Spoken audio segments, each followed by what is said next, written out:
guys, so we're gonna do a pump and dump, and this will be for his bath na lang later. Love! Paingay mo. I'm videoing. And kung may naririnig kayong parang vacuum, electric fan yun, guys. Put lang natin dito sa milk bag para hindi ko na siya, i-ref ko siya pero hindi na siya sa bottle.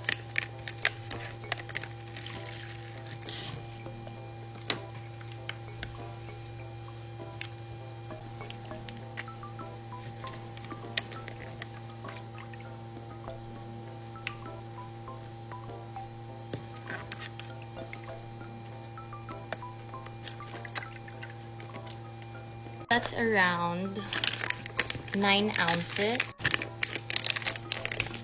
4 milk bath. Kasi pump and dump ito, guys. Ito na tinanggal ang air bubble kasi ipambigo lang naman ito.